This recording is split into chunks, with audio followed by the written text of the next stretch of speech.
La lutte contre le paludisme passe également par la protection de vecteurs d'agents pathogènes à l'homme, notamment le moustique et autres. Une question qui s'inscrit dans le plan multisectoriel de lutte contre le paludisme initié par Félix Tshisekedi qui vise un Congo avec 0 cas de paludisme. Au cours d'un forum, le conseiller principal du chef de l'État a démontré la volonté politique du premier citoyen du pays de mettre fin à ce fléau à travers un contrôle à la loupe au niveau de nos frontières pour l'accès de moustiquaires imprégnés d'insecticides à longue durée d'action, l'un des moyens efficaces pour la prévention contre cette maladie. La lutte antivectorielle efficace passe par des intrants de qualité. C'est dans ce sens que le Conseil national de la société civile, dans le cadre du processus de mise en œuvre du Conseil national multisectoriel pour l'élimination du paludisme, a organisé ce jeudi à Kinshasa un forum de haut niveau sur la qualité des intrants de lutte antivectorielle en RDC. Une rencontre qui tombe à point nommé car la RDC occupe la 2e place après le Nigeria avec un taux élevé de cas de paludisme en Afrique, rapporte l'Organisation mondiale de la santé.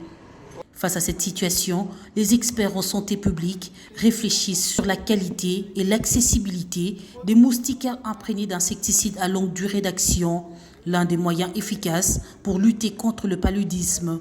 La santé n'a pas de prix. Et le fait que cette thématique liée à la qualité de l'intrant soit prise en charge ou soit l'objet de l'attention de ce que nous appelons la base, l'homme, la communauté, est une très bonne chose dans la participation de la société civile à la vision du chef de l'État, au programme du chef de l'État, qui met au centre l'homme. Les défis sont énormes. Plusieurs études révèlent la résistance croissante de ces vecteurs face aux insecticides. Les experts attirent l'attention des autorités compétentes pour un contrôle rigoureux sur la qualité des intrants importés. Quand on voit les chiffres qui nous ont été présentés ici, on peut se poser la question de savoir quelle efficacité nous attendons de ces fonds perdus quand nous les trouvons avec des millions de moustiquaires distribués mais inefficaces. Voilà pourquoi la société civile s'engage à ne point dormir tant qu'il n'y ait pas un système, en commençant par la présidence, passant par le ministère de la Santé et au niveau de l'OCC et d'autres acteurs impliqués dans le suivi de ce système pour que nous puissions avoir cette efficacité.